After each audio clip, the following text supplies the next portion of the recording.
कैसे आप सभी लोग। उम्मीद करते हैं आप सभी लोग बहुत ही स्वस्थ होंगे, मज़े में होंगे, मस्ती कर रहे होंगे। आज धूप भी हुई थी अच्छी खासी,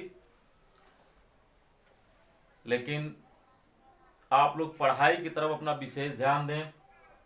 कमेंट करके आप लोग, आज मुझे उम्मीद थी कि कमेंट कुछ ज़्यादा आएंगे और आज शायद मैं लाइव क्लास शुरू कर सकूं, लेकिन कमेंट उस तरीके का नहीं आया।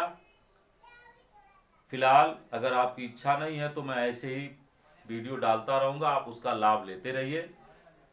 सहसंयोजक बंध के प्रकार आज मैं आप लोगों को बताऊंगा। Types of covalent bond.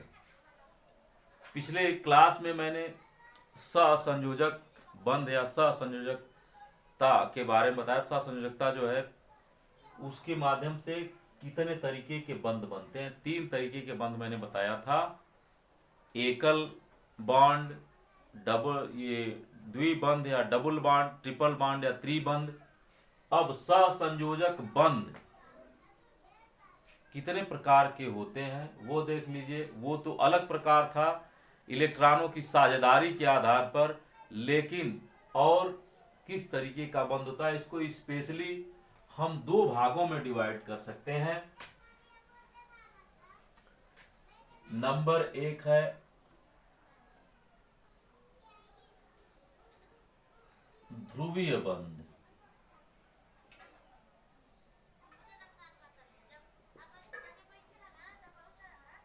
Polar bond. और नंबर 2 है अध्रुवीय बंध।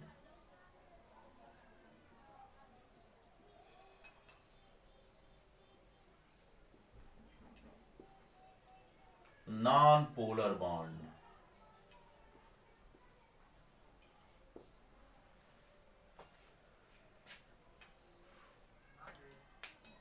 ध्रुवीय बंध क्या होता है आप इसको समझ लीजिए। देखिए, साझेदारी स्पेशली आप देखते हैं किसी भी बिजनेस में साझेदारी अगर व्यक्ति भी करते हैं तो जो साझे की वस्तु होती है उस पर दोनों लोगों का समान अधिकार होता है। कभी कभी ऐसी परिस्थितियां आ जाती हैं कि एक व्यक्ति जो है वो उसमें ज्यादा शेयर लगा देता है और एक व्यक्ति का कम शेयर होता है जो साझे वाली वस्तु है या साझे वाला बिजनेस होता है। तो जिस व्यक्ति का ज्यादा साझा होता है उस व्यक्ति का उस पर ज्यादा हक या वो ज्यादा हक जताने लगता है। वही स्थिति जो होती है ध्रुवीय बंध में होती है। ध्रुवीय बंध में 2 ऐसे परमाणु, 2 तरीके के परमाणु जो होते हैं वो विद्युत ऋणात्मकता वाले सहसंयोजकता करते हैं या सहसंयोजक बंध बनाते हैं, बॉन्ड बनाते हैं पोलर बॉन्ड में। इसमें एक की जो विद्युत ऋणात्मकता होती है वो अपेक्षाकृत कम होती है और दूसरे की विद्युत ऋणात्मकता जो होती है वो अपेक्षाकृत अधिक होती है। इसको आप लिख सकते हैं इस प्रकार का बंध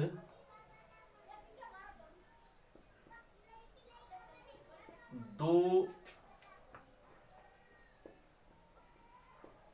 ऐसे परमाणुओं के बीच बनता है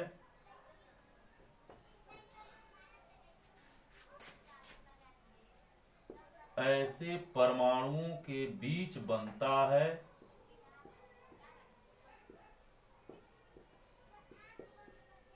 जिसमें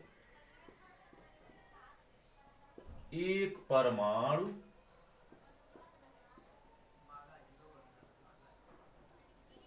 अपेक्षाकृत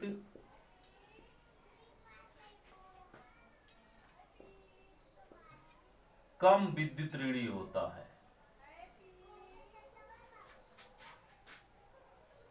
या कम विद्युत ऋणात्मक होता है।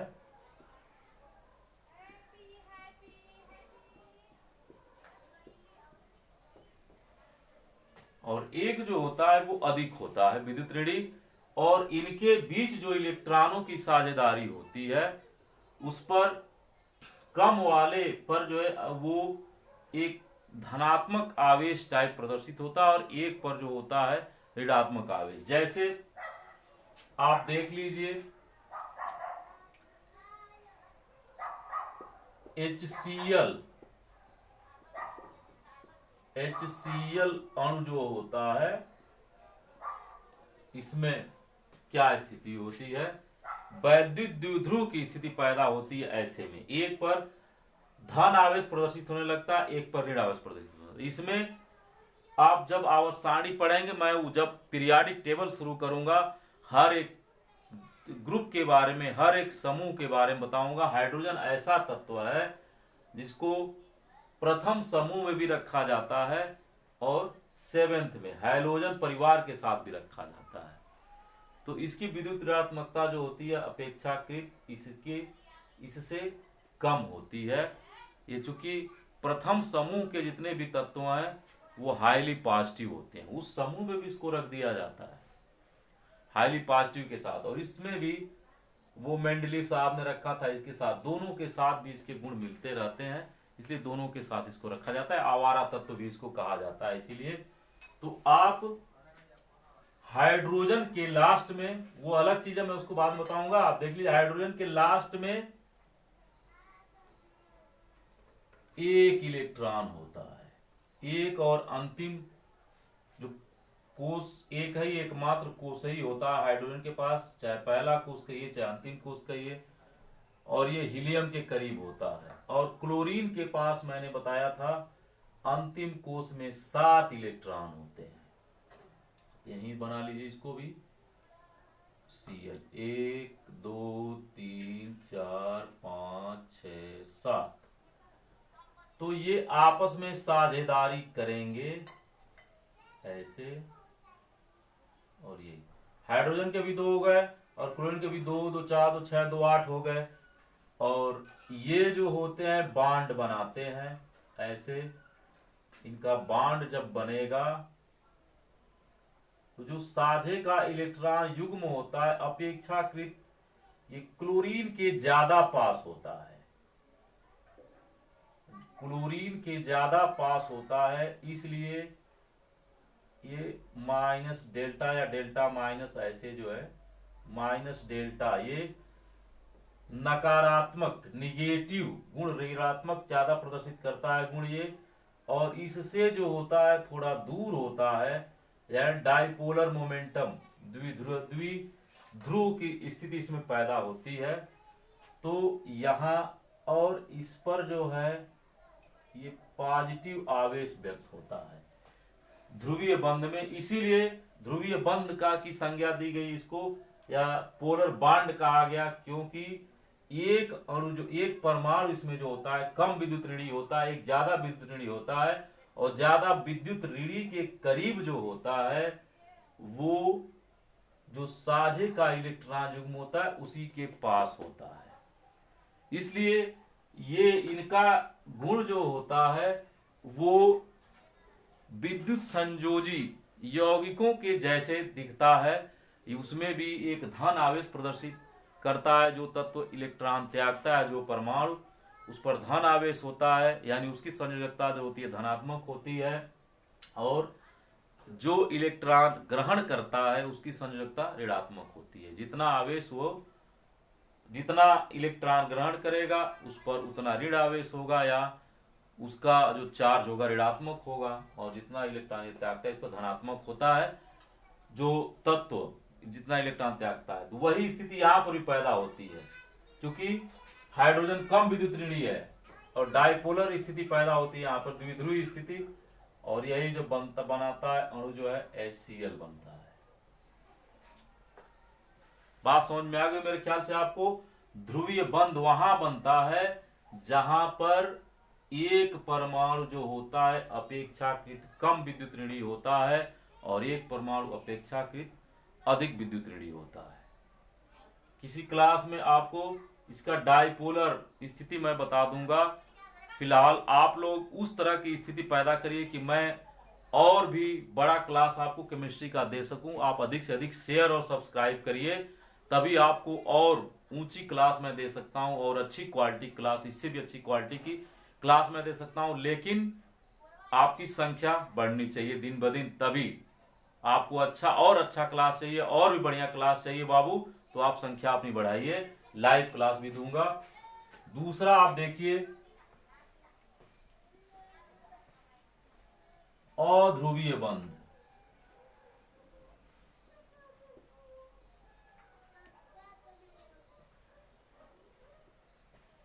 अध्रुवीय बंध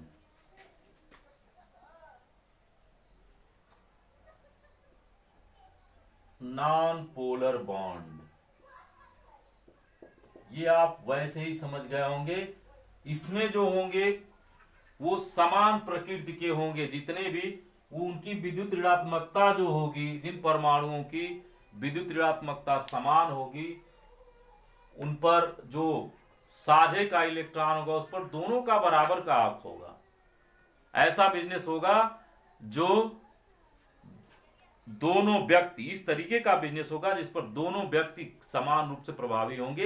एक व्यक्ति अपने तरफ ज्यादा उसको खींच के नहीं रख सकता है, वही परमाणु होते हैं इसमें। इसी तरह के परमाणु जिनकी प्रकृति जो होती है वो समान विद्युत ऋणात्मकता की होती है, इसको आप नोट कर सकते हैं।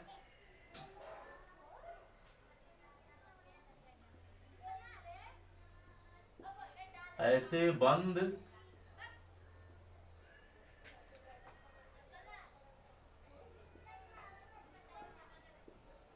इस प्रकार के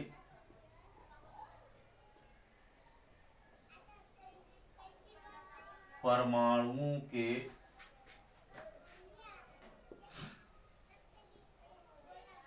मध्य बनते हैं, जिनकी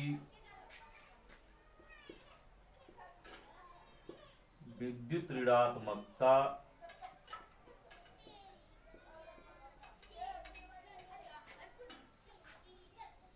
लगभग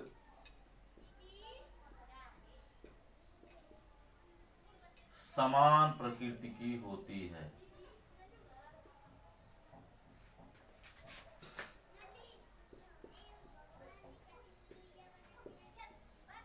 आप समझ गए होंगे, हाइड्रोजन परमाणु हुआ, क्लोरीन हाइड्रोजन अणु हुआ, क्लोरीन अणु हुआ, नाइट्रोजन अणु हुआ, जिसका मैंने पिछले क्लास में उदाहरण दिया था, उसी तरीके का है, आप देख सकते हैं।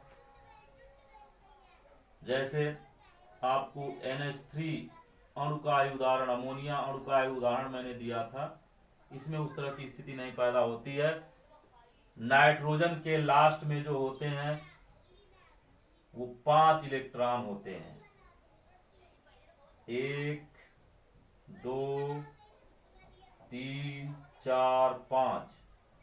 और अमोनिया का अणु के निर्माण में हाइड्रोजन के लास्ट में एक एक इलेक्ट्रॉन ही होते हैं, तो 3 हाइड्रोजन के परमाणु जो होते हैं इससे एक एक इलेक्ट्रॉन शेयर करके अपना 2-2 इलेक्ट्रॉन अपने कोष में कर लेते हैं। और यही स्थिति जो बनती है, एक एक इलेक्ट्रॉन का शेयर किए हैं तो एक एक बॉन्ड की स्थिति, एकल बॉन्ड बनाते हैं ये और आपका यही अणु जो बनता है अमोनिया का NH3, ये बन गया। इस तरह के जो सामान्य बंध होते हैं अध्रुवीय बंध कहलाते हैं। इस तरह की स्थिति इसमें पैदा होती है। मेरे ख्याल से आपकी समझ में होगा ध्रुवीय और अध्रुवीय में क्या अंतर है, आप समझ गए होंगे। इन पर जो ये वैद्युत संयोजी जो यौगिक होते हैं उस तरीके की स्थिति या आयनिक बंध जैसी स्थिति में बनती है, उसको आयनिक बंध भी कहते हैं। उसमें जो बंध बनते हैं विद्युत संयोजी यौगिकों में, उस तरह की स्थिति यहाँ पे बनती है। धन आवेशित जैसे प्रदर्शित करता है, जिस पर कम ऋण आवेश होता है, और एक पर ऋण आवेशित जैसे प्रदर्शित होता है, उस पर अधिक ऋणात्मक आवेश होता है। इसलिए अपेक्षाकृत अधिक विद्युत ऋणी होता है, लेकिन इसमें समान प्रकृति के होते हैं। अब आपको मैं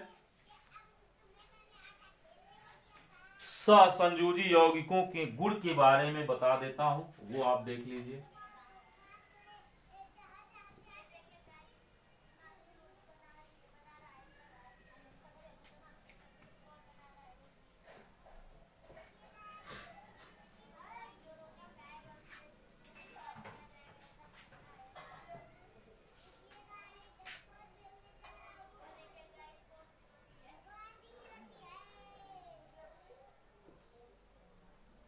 सहसंयोजी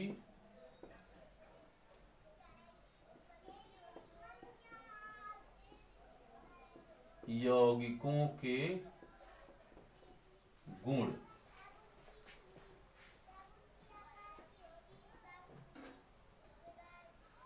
प्रॉपर्टीज ऑफ कोवैलेंट कंपाउंड्स। इनके गुण क्या होते हैं वो आप सभी लोग देखेंगे। विद्युत संयोजी यौगिकों के गुण मैंने बताया था। विद्युत संयोजी यौगिकों के जो क्वथनांक और गलनांक होते हैं वो बहुत अधिक होते हैं, क्योंकि उनके परमाणुओं के मध्य जो होता है वो बल, आकर्षण बल बहुत अधिक होता है। लेकिन सहसंयोजी यौगिकों के गुण में पहला यही है, इन यौगिकों के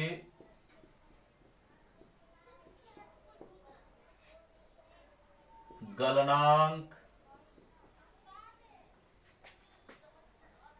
तथा क्वथनांक बहुत ही नहीं कह सकते हैं, इनके गलनांक और क्वथनांक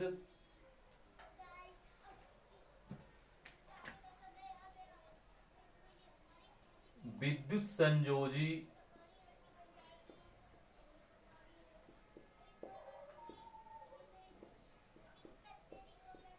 यौगिकों की अपेक्षा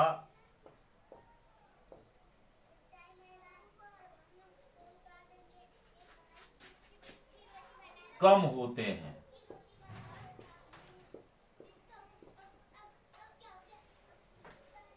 क्योंकि आप समझ सकते हैं, क्योंकि इस चीज को भी आप बढ़ा के लिख सकते हैं कि क्योंकि इनके जो आप अंतर भी समझ गए होंगे, समझ जाएंगे, वो लाइन में बता दूंगा, तो इसलिए मैं इस तरीके से लिख रहा हूं ताकि आपको अंतर के लिए अलग क्लास ना देना पड़े, आप समझ जाए। विद्युत संयोजी यौगिकों के जो गलनांक और क्वथनांक होते हैं इनकी अपेक्षा अधिक होते हैं, क्योंकि उनके परमाणुओं के बीच आकर्षण बल अधिक होता है, और इनके गलनांक और क्वथनांक जो होते हैं विद्युत संयोजी यौगिकों की अपेक्षा कम होते हैं, क्योंकि इनके परमाणुओं के मध्य जो होता है आकर्षण बल उनकी अपेक्षा कम होता है, विद्युत संयोजी यौगिकों की अपेक्षा। नंबर 2, ये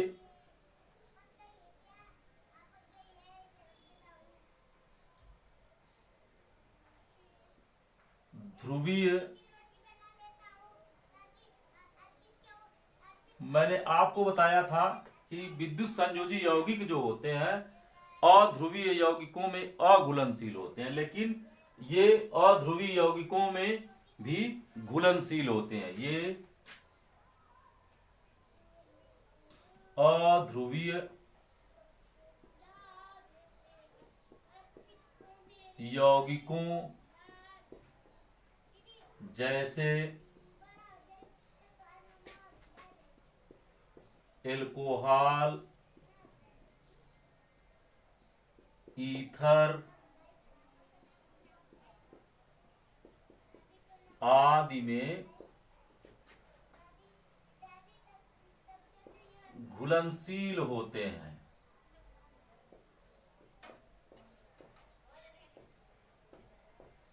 क्यों घुलनशील होंगे? क्योंकि इनका ये इनके मध्य जो होता है आकर्षण बल अपेक्षाकृत कम होता है, इसलिए आराम से ये घुल जाते हैं। और नंबर 3, उसमें हमने बताया था कि जब इनका विलयन बनेगा, विद्युत संयोजी यौगिकों का जो विलयन बनता है, वो विलयन जो होता है वो विलयन, चूंकि इनका डाई इलेक्ट्रिक कांस्टेंट जो होता है उनका काफी अधिक होता है, इसलिए वो आसानी से अपने आयन में विभक्त हो जाते हैं। विद्युत संयोजी यौगिक, विद्युत संयोजी यौगिकों का डाई इलेक्ट्रिक कांस्टेंट अधिक होने के कारण वो किसी भी ध्रुवीय यौगिक में आसानी से घुलकर अपने आयनों में विभक्त हो जाते हैं और आयनिक होते हैं। और घुलन ये जब पिघली हुई अवस्था में होते हैं, अपने मतलब द्रवीय अवस्था में होते हैं, उस वक्त भी जो है वो अपने आयनों में विभक्त होते हैं, इसलिए वो विद्युत के सुचालक होते हैं। लेकिन इनमें ये अपने आयन में विभक्त नहीं होते, ये इसलिए इनका आयनन नहीं होने के कारण ये विद्युत के कुचालक होते हैं द्रवीय अवस्था में भी। तो आप लिख सकते हैं इनका विलयन